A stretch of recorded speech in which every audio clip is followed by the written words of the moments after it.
Puji Tuhan. Shalom. Shalom yang panjang. Iya, Bapak Ibu yang dikasih Tuhan, senang bisa berjumpa kembali di tempat ini, dan saya yakin ini pertemuan yang luar biasa. Bukan hanya karena menjelang Natal, tapi saya yakin hadirat Tuhan ada di sini. Bapak Ibu, mari kita tundukkan kepala sejenak, kita berdoa. Teduhkan hati, pikiran kami, agar kami bisa menangkap isi hati Tuhan. Beri kami rasa haus, rasa lapar yang besar, sehingga kerinduan kami untuk menikmati firman itu menggairahkan kami. Mari Tuhan, isi bejana hati kami dengan kebenaran-Mu, sehingga dunia tidak mampu menyeret kami untuk larut di dalam segala cacat celah dan kebinasaannya, melainkan kesempurnaan-Mu melalui anugerah-Mu menopang dan menghidupi kami. Di dalam nama Yesus Kristus, firman yang hidup, kami berdoa. Amin. Mari kita membaca Lukas pasal yang kedua, ayat yang ke-15, merupakan nats yang sekaligus menjadi tema yang mendasari pemberitaan firman Tuhan sore hari ini. Marilah kita pergi kemana? Ke Bethlehem. Jangan kemana-mana. Kemana? Ke Bethlehem. Lukas 2 ayat 15. Setelah malaikat-malaikat itu meninggalkan mereka dan kembali ke sorga, gembala-gembala itu berkata seorang kepada yang lain, marilah kita pergi ke Bethlehem. Untuk apa? Melihat apa yang terjadi di sana, seperti yang diberitahukan Tuhan kepada kita. Jemaat Tuhan yang kekasih, para gembala itu orang-orang yang terpinggirkan. Para gembala itu memang mereka secara properti mereka memang hampir nihil. Secara penghasilan memang minim. Secara sosial seringkali tidak diperhitungkan. William Barclay sampai memberi gambaran betapa terpinggirkannya kaum gembala ini dengan ungkapan kalau toh mereka bersaksi di pengadilan, pengadilan boleh mengabaikan kesaksiannya. Belum secara nasional, bagaimanapun mereka masih memiliki kebanggaan, karena bagaimanapun mereka adalah Israel, umat pilihan Allah, bangsa pilihan Tuhan, satu-satunya bangsa di dunia yang punya ikatan perjanjian dengan Tuhan, satu-satunya bangsa yang nenek moyangnya Abraham, Ishak, dan Yakub punya ikatan perjanjian yang abadi dengan Tuhan. Namun kala itu para gembala nyaris kebanggaannya itu terenggut. Karena apa? Mereka sebagai bangsa pilihan Tuhan, ternyata mereka sedang dijajah oleh kerajaan Roma. Padahal sebelum-sebelumnya mereka pun pernah terbuang ke Babel dan jatuh kepada bangsa-bangsa yang lain. Karena itu, kepedihan itu makin sempurna. Itulah sebabnya mereka seringkali menghibur diri. Para gembala itu jangan dibayangkan seperti gembala angon, tukang angon di Indonesia. Di Indonesia cukup kambing dilepas, lalu pemiliknya pulang, kambingnya tetap ada dan tetap makan. Tapi di Timur Tengah rumput itu jarang.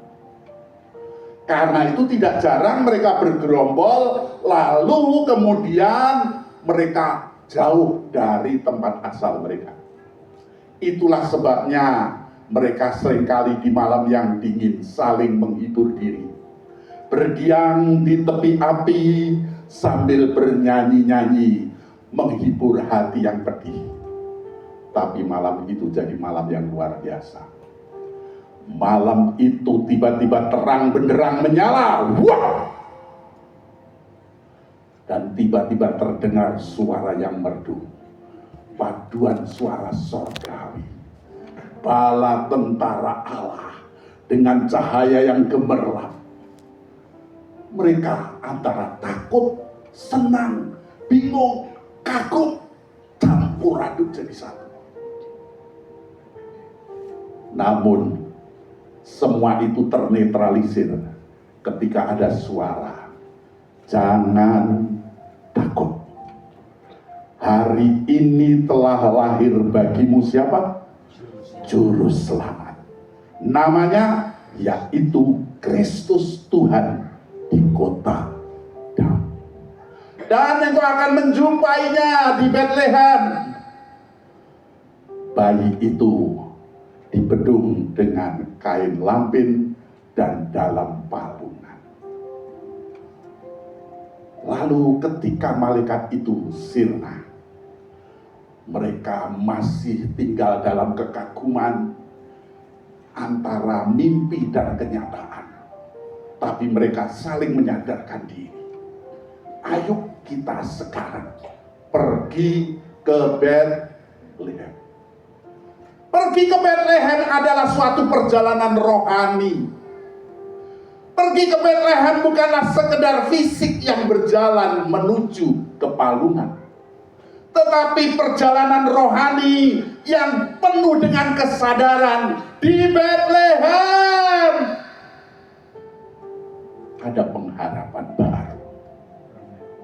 Di Betlehem segala keterpurukan kita, segala kehancuran hati kita, segala kerusakan identitas kita diperbaharui, disembuhkan, dan kita dipulihkan. Itulah sebabnya marilah kita pergi ke Betlehem. Inilah perjalanan rohani bagi orang Kristen juga. Saya kurang tahu kita sudah merayakan Natal sudah berapa kali.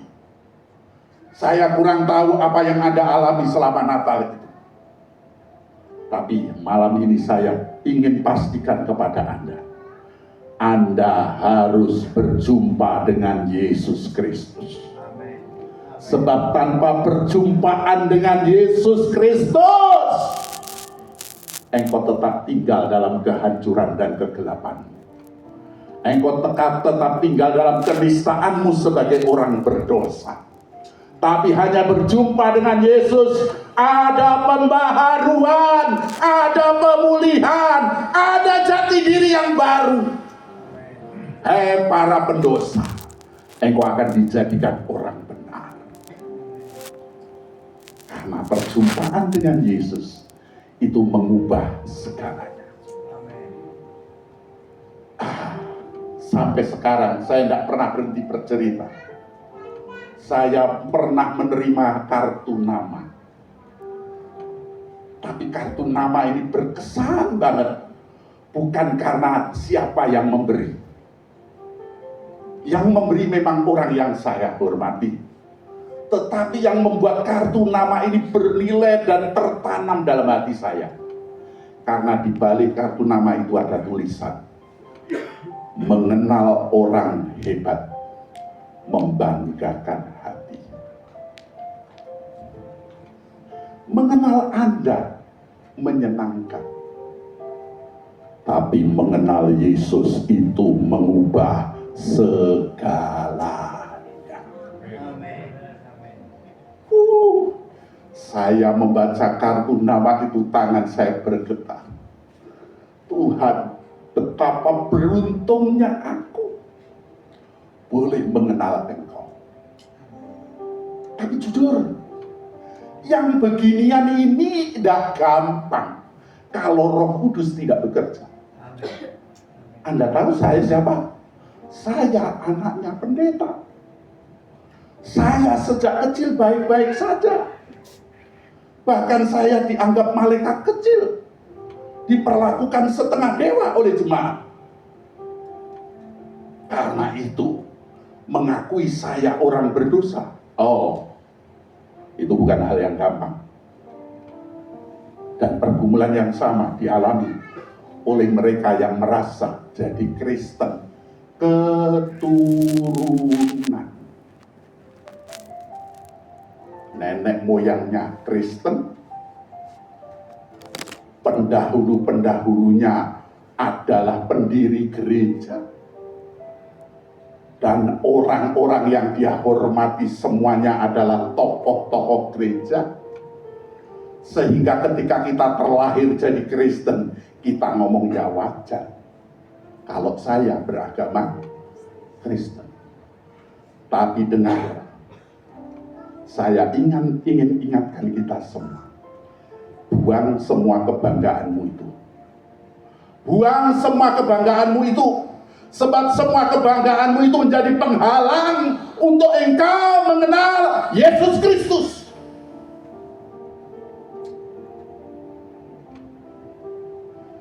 Kita diselamatkan bukan karena nenek moyang kita hebat. Kita ditebus bukan karena pendahulu-pendahulu kita, pendiri tokoh gereja dan sebagainya. Tuhan berurusan secara pribadi dengan kita. Karena itu setiap kita mesti berjumpa secara pribadi dengan Yesus. Siapapun kita, nggak peduli kita terkenal saleh, nggak peduli kita terkenal suci, suka beramal. Tapi kalau engkau tidak terhubung dengan Kristus, kebinasaan mengancammu setiap waktu, setiap saat. Orang-orang yang mengasihi Tuhan, malam ini saya ingin menyampaikan, marilah kita pergi ke Bethlehem, sebab di Bethlehem ada Yesus. Hanya Yesus yang bisa membaharui. Hanya Yesus yang bisa mengubah. Saya umur 5 tahun, ketika ditanya orang, besok kamu pengen jadi apa? Jawaban saya tegas dan tidak pernah berubah, konsisten. Jadi pendeta.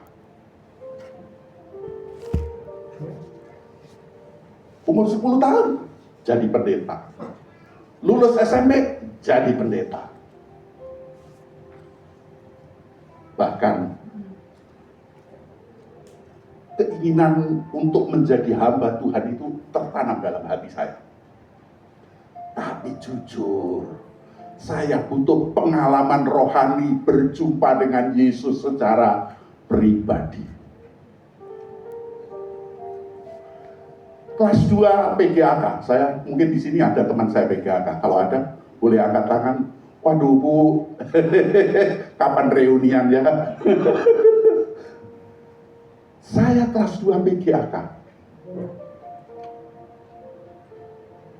Saya berpikir, aku pengen jadi pendeta. Bapakku pendeta. Sejak kecil orang mengenal aku anak baik. Aku anak baik ya Bu ya. Wah, waktu PGAK aja saya ketua OSIS. Ya. Semua orang memuji saya baik. Karena apa? Sejak kecil memang sudah pengen jadi pendeta. Tapi entah gimana, tiba-tiba datang pikiran. Lah kalau aku jadi anak pendeta, pengen jadi pendeta, berdiri di mimbar, aku mau cerita apa? Saudara-saudara, saya anak pendeta, saya baik-baik saja. Di mana daya tariknya? Di mana sensasinya? Aduh, kayaknya ini aku butuh pengalaman yang agak ekstrim. Sambil saya mengayuh sepeda, di belakang itu ibu saya bonceng. Saya berkata, Bu, aku pamit. Aku mau rusak lebih dulu. Aku mau jadi preman atau jadi apapun. Nanti kalau sudah mau jadi pendeta, aku bertobat. Sehingga berdiri di mimbar, saudara-saudara, saya dulu itu preman. Kan sensasinya beda. Oh serius? Mungkin Bapak Ibu tertawa, ini kayaknya khayalan anak kecil. Tapi itulah perjalanan batin saya.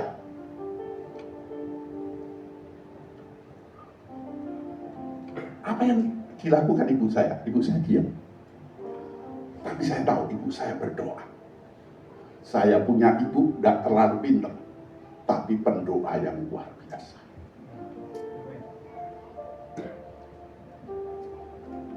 Dan apa yang terjadi Bapak Ibu?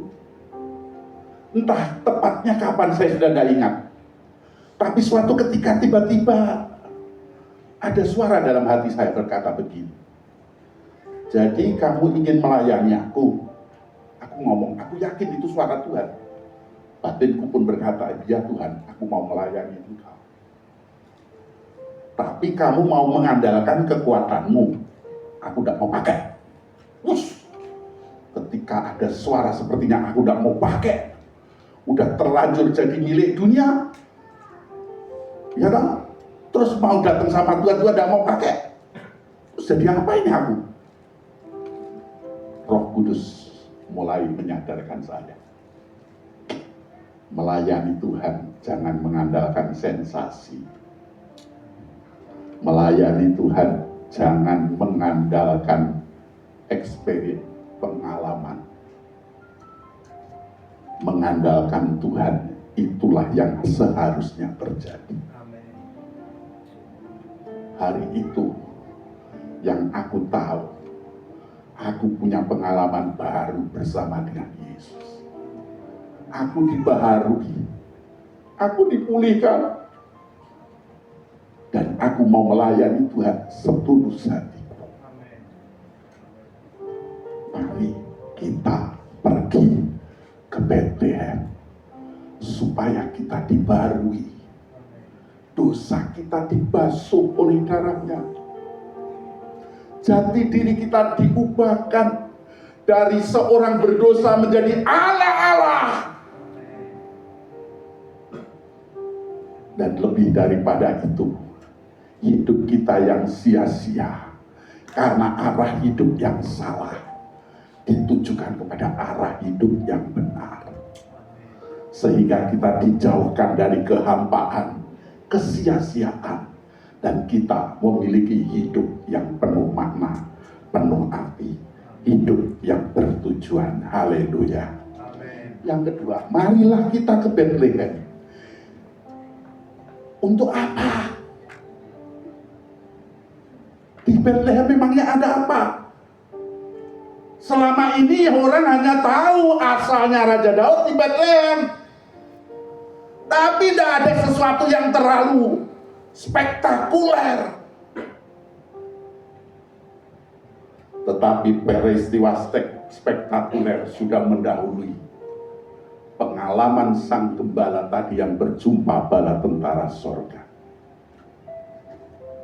Dan itu menggerakkan hati mereka untuk tidak berlama-lama, segera berjalan, segera melangkah, segera pergi ke Bethlehem.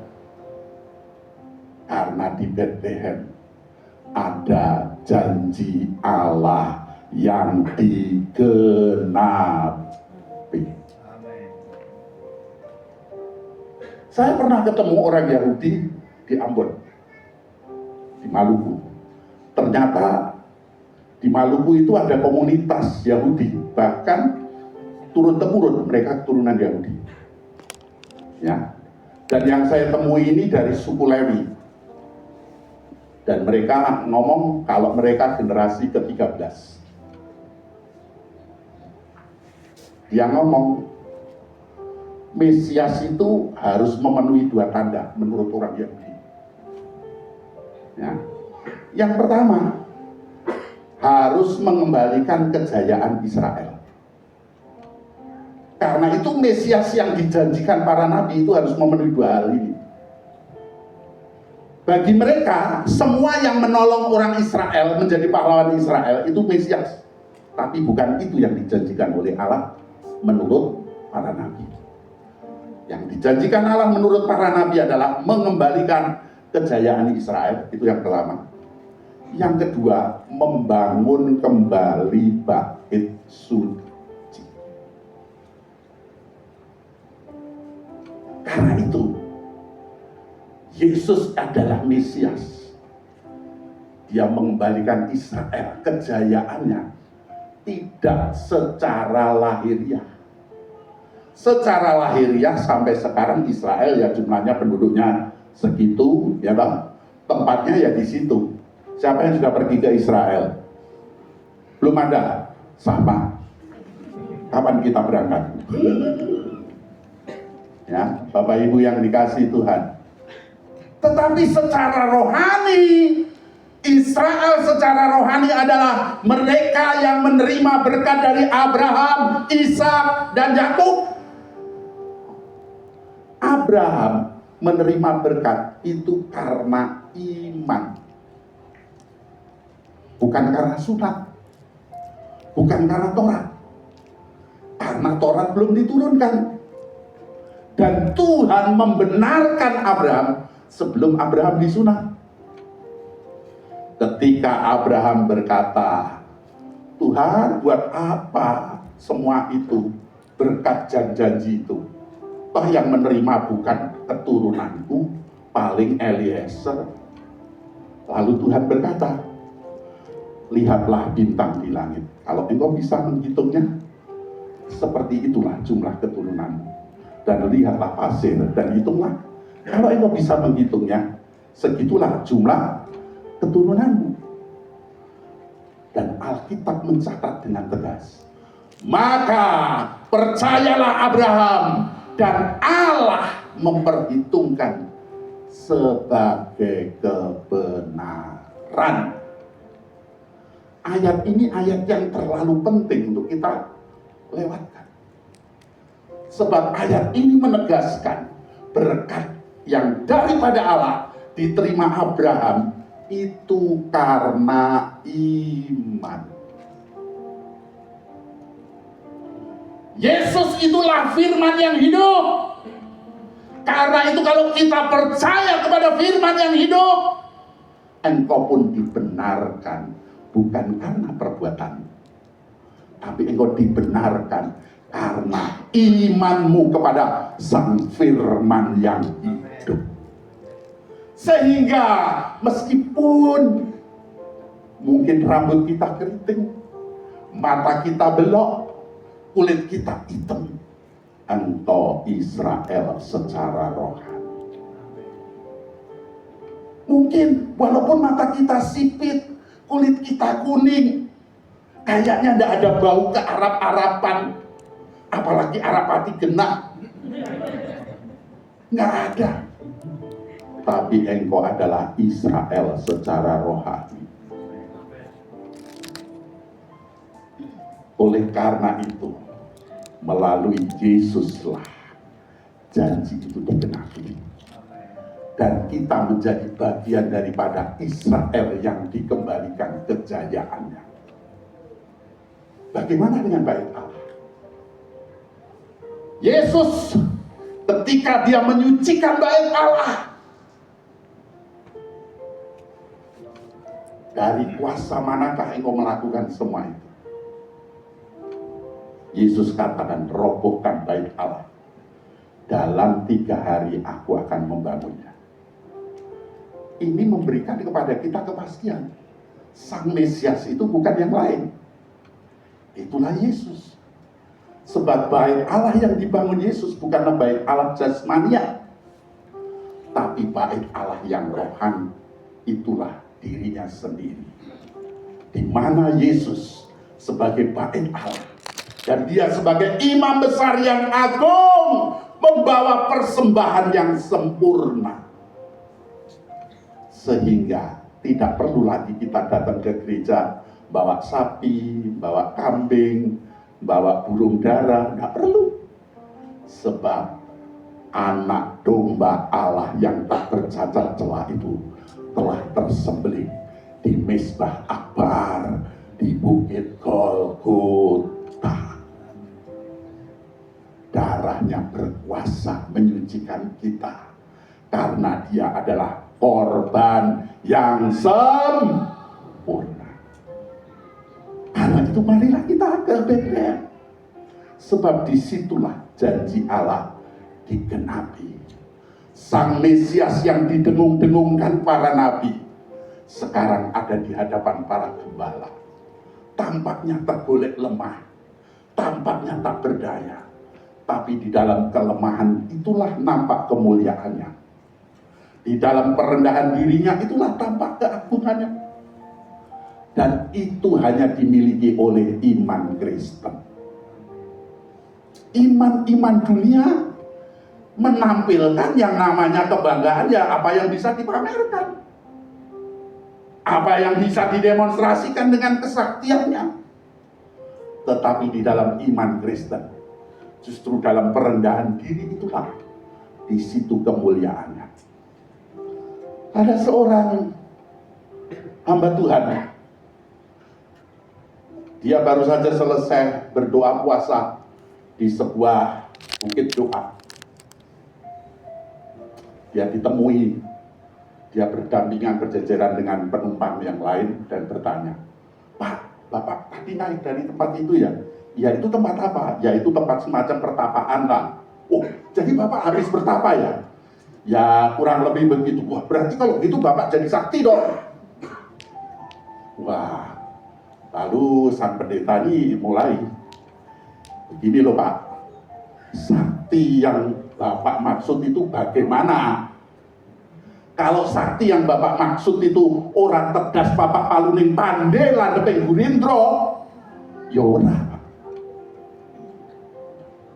Tapi kalau sakti bagi kami yang percaya Yesus, kami makin rendah hati, makin mengasihi, diperlakukan tidak baik tetap bisa nerima, bisa mengampuni, bisa mengalah.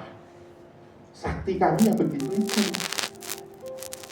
Apa yang dia bilang? "Wah, kalau begitu itu ilmu itu paling tua Pak." Ternyata yang begituan itu ilmu paling tua. Halo, siapa di sini yang suka ngalap ilmu, nyecep ilmu? Apa yang kita jalani di dalam Yesus Kristus itu ilmu paling tua. Artinya tingkatannya tidak terjangkau oleh manusia. Oleh karena itu, mari kita ke Bethlehem, sebab kita berjumpa dengan janji Allah yang digenapi. Yang ketiga, mari kita bersama-sama membacanya di dalam Yesaya 9 ayat yang nanti dulu ya, jangan Yesaya dulu. Kita baca di dalam Lukas pasal 2 ayat 17 dan ayat yang ke-18. "Dan ketika mereka melihatnya, mereka memberitahukan apa yang telah dikatakan kepada mereka tentang anak itu. Dan semua orang yang mendengarnya heran tentang apa yang dikatakan gembala-gembala itu kepada mereka." Kedatangan para gembala itu membawa berkat. Selain para gembala itu menikmati berkat, dia juga menjadi berkat. Jadi berkat buat siapa? Buat Maria, buat Yusuf. Banyak orang itu pengen pergi ke gereja itu kayak mau pergi ke gedung bioskop. Nanti yang khotbah siapa? Pak Anu. Aduh. Itu sudah langsung kayaknya, aduh. Nggak ada gairah lagi. Persis kayak orang zaman dulu mau nonton wayang, dalangi sopo. Ya loh, dalangi itu Ki Haji Anom Suroto. Suluh itu kan terkenal begitu. Atau Kinarto Sabdo begitu. Wah, sabetane kan ampuh. Ya loh, dalangi sopo? Sakri. Medium ini. Lu kadang-kala ada loh orang Kristen ke gereja kayak gitu. Ada enggak? Ojo noleh. Gua tersinggung nih botolan. Ya. Loh. Ada banyak orang Kristen ke gereja itu tujuannya apa? Supaya dapat berkat. Apa pengertiannya dapat berkat? lungguhe penak, ya kan? Nyanyine musike yo apik, sing khotbah yo nyenengke kan gitu tak? Oh, bener apa ora? Bapak Ibu yang dikasih Tuhan. Nah kalau kita itu kayak begitu, lama-lama gereja itu terseret kepada namanya industri entertainment. Nggak aneh kalau akhirnya pendeta itu balapan lumpuhin duit. Karena apa? Jemaat yang memperlakukan, jemaat yang bertingkah seperti itu. Karena apa? Jemaat tidak punya kesadaran. Bergereja itu bukan hanya supaya dapat berkat, tapi juga supaya menjadi berkat. Loh, saudara datang ke gereja, baru datang saja, temanmu itu terberkati. Aku ngerti loh, wong ini padahal masalah itu gede loh. Kesibukannya tingkat dewa. Tapi kok iso ya tekan gereja? Wah, aku iki lho dadi auri pengangguran abadi. Ora sempat piye.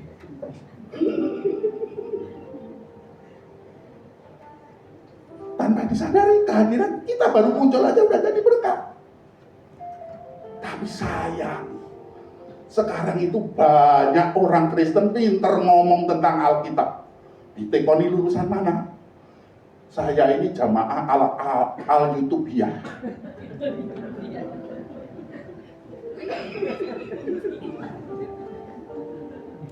Loh, kok enggak ke gereja? Oh, saya udah ke gereja. Gereja mana? Santo YouTube. Lalu menganggap pertemuan itu enggak ada guna. Bisa diabaikan. Engkau sudah terdidik oleh antikris. Engkau sudah terdidik oleh antikris. Covid itu tujuannya memang begitu. Supaya orang Kristen nganggap tidak perlu berkumpul. Padahal Ibrani 10 ayat 25, janganlah kamu membiasakan diri meninggalkan pertemuan-pertemuan ibadah. Pertemuan. Kalau toh secara virtual itu sifatnya kan darurat. Tapi yang Tuhan inginkan adalah di mana kita saling bertemu, saling bisa membangun, saling bisa mendoakan. Oleh karena itu jemaat Tuhan, marilah kita pergi ke Bethlehem. Sebab pergi ke Bethlehem kita bukan hanya diberkati, tapi diri kita diubahkan menjadi berkat.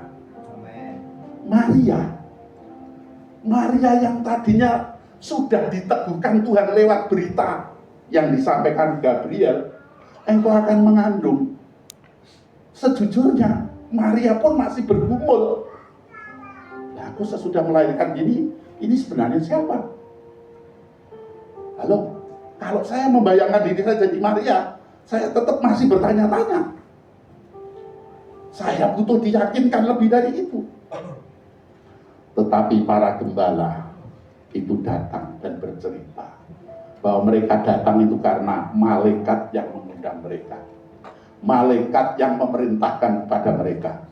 Bapak Ibu yang dikasihi Tuhan, itu membuat Maria tersadar bahwa bayi yang dikandungnya ini bukan sembarang bayi. Itulah Mesias yang dijanjikan Allah melalui para nabi. Oleh karena itu, ketika peristiwa perjamuan kawin di Kana, kan Yesus belum pernah membuat mujizat. Betul tidak? Yesus belum pernah buat mujizat. Loh, lah kok Maria bisa ngomong sama Yesus? Mereka kekurangan anggur. Dari mana referensinya? Dari mana pemikiran itu? Maria mulai mengingat. Lahirnya pun lewat malaikat beritanya. Yang datang pun para raja lewat bintang. Dan yang datang pun orang yang paling rendahan pun dengan cara yang supranatural. Para malaikat yang menuntunnya. Itu membuat Maria yakin mantap. Yesus pasti bisa menyelesaikan masalah yang paling rumit dan memalukan ini. Karena apa? Para gembala itu sudah memberkati Maria. Sudah memberkati Maria. Demikian pula, mari kita sadar, kalau engkau pergi ke Bethlehem, hidupmu itu bukan hanya bingung cari berkat, ngalap berkat. Saudara dengar, orang di luar kita ngalap berkat itu sampai sinaune tekan Turki, turut ijeng.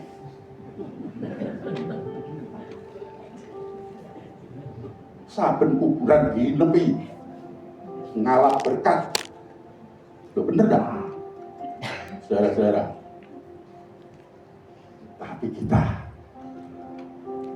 melakukan apa yang kita bisa lakukan untuk menyatakan cinta kita kepada Tuhan, untuk mewujudkan kasih kita kepada sesama, rajin datang kebaktian, itu sudah jadi berkat. Karena itu tahun 2024 dan tahun 2025 sudah ada selentingan, 2025 nanti mungkin ada pandemi yang baru. Terus rasa direken. Pokoknya waya kebaktian. Amin. Amin. Jangan malah bersiap-siap jadi pelajar Al-Yutubiyah. Ya. Terakhir. Biasanya terakhir lalu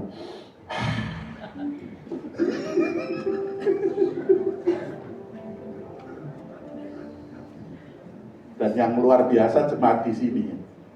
Begitu kedawan sini itu langsung enek gendera Melawi.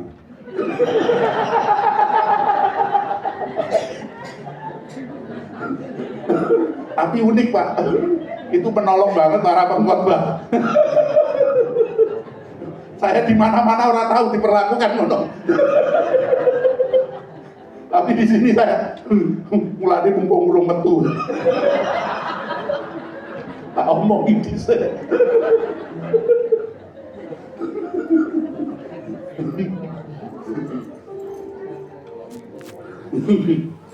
Ya, mari kita membaca di dalam Yesaya 9 ayat 6.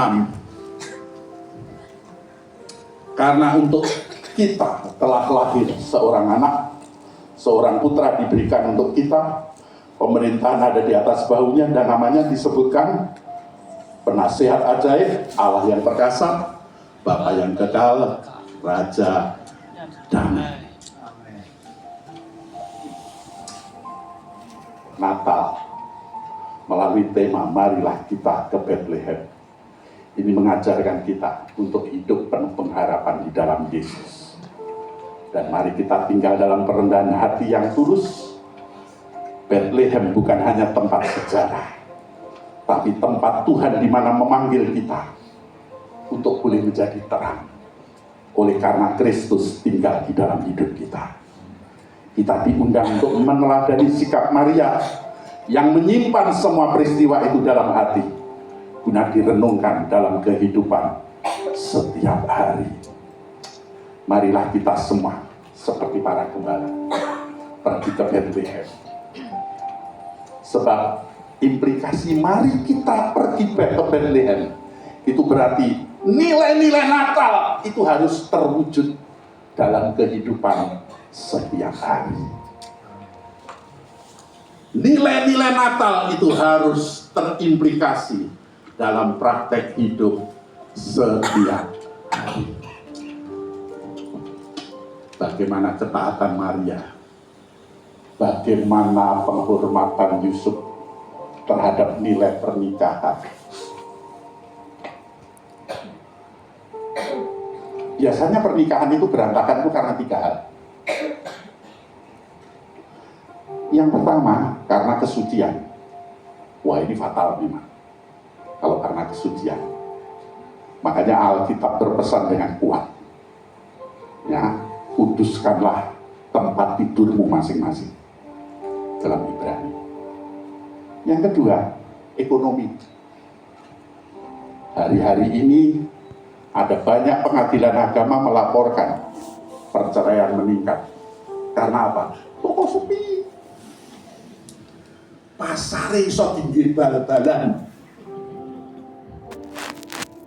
Saking sepine kayak lapangan. Sementara harga bedak naik, harga lipstik munggah, eyeshadow ganti rego. Karena itu antrinya kemana? Pengadilan. Dan yang terakhir itu komunikasi. Keluarga Kudus ini juga mengalami loh. Tapi karena mereka hidup dengan nilai-nilai Natal yang benar, kesucian, Maria tetap suci. Meskipun bukan karena Yusuf, tetapi Maria tetap bertahan dalam kesuciannya. Dan Yusuf pun tidak bersetubuh dengan Maria selama Maria hamil. Komunikasi, ya jujur aja, Yusuf kayak sempat bingung, lah aku nyapa-nyapa kok penbetok arisan gitu. Lagi bingung dia. Tapi kalau kita ini hidup dengan nilai Natal yang benar, Tuhan campur tangan. Maria takut akan Tuhan, Yusuf takut akan Tuhan, Tuhan yang menyelesaikan. Amen. Akhirnya malaikat yang ngomong lewat mimpi sama Yusuf, so, pikir apa? Apa yang mau itu? Itu Maria itu mengandung karena janji Allah. Ya wes kan, sesuk tak karanane, kan gitu kira-kira. Ekonomi, mereka itu bukan orang kaya. Yusuf itu tukang kayu. Mau mengharapkan apa? Itu karena tukang kayu bisa jadi presiden. Itu tukang kayu yang tenanan ini. Saudara-saudara yang dikasih Tuhan. Tapi Tuhan pelihara. Orang Majus datang. Bawa apa? Emas, kemenyan, dan mur itu bukan barang murahan. Malah enggak kemenyan itu ya nane Mbak Dukun loh Pak. Tapi zaman dulu kemenyan itu benar-benar berharga. Itulah sebabnya bisa berangkat tur ke Mesir. Kan gitu tak? Ketika Herodes ngobok Bethlehem, Maria dan Yusuf di mana? Mesir. Ongkosnya dari mana? Orang Majus. Jadi ketika nilai-nilai Natal itu kita praktekkan dalam hidup kita sehari-hari, saudara akan melihat pertolongan dan keajaiban Tuhan itu luar biasa. Tepuk tangan bagi Tuhan. Karena itu marilah kita ke Bethlehem. Saya berharap tema ini terus menggema di hati kita sepanjang tahun. Ya Tuhan, biarlah aku terus mengingat perjalanan rohaniku. Betapa penting beserta dengan Engkau dan berjumpa dengan Engkau. Dan aku mau bergantung kepada-Mu. Besar Allahku, samanya besar Allahku, samanya besar dan ajaib Yesusku.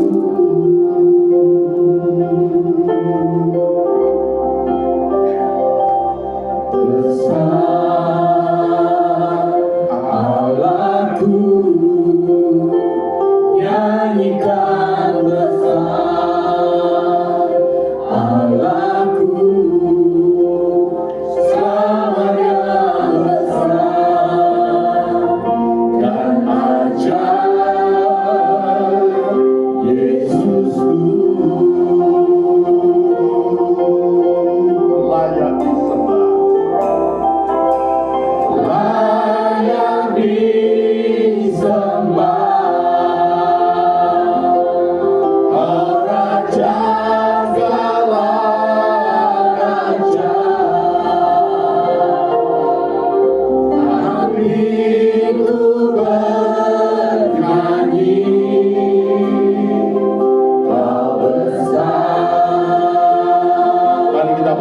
bersama-sama.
teruslah bekerja dengan caramu. Ini hambamu, hanya alatmu. Aku percaya Engkau sedang melakukan sesuatu malam ini. Biarlah kami membuka hati dengan leluasa untuk Tuhan mengerjakan hidup kami. Marilah kita pergi ke Bethlehem. Sebab perjalanan rohani kita penuh dengan kejutan-kejutan dan keajaiban. Marilah kita pergi ke Bethlehem. Sebab ujung perjalanan kita adalah kemuliaan yang tak tertandingi oleh apapun. Tuhan memberi kekuatan, anugerahnya menopang, dan itu cukup bagi kita. Kehadiran Tuhan dalam hidup kita melebihi segala apa yang kita butuhkan. Terima kasih Roh Kudus, Engkau sudah berkarya malam hari ini, sehingga malam ini menjadi malam yang istimewa dan terpujilah Yesus Kristus, kekal sampai selama-lamanya. Dalam nama Yesus yang diberkati Tuhan bersorak dan berkata, sebab Kau besar.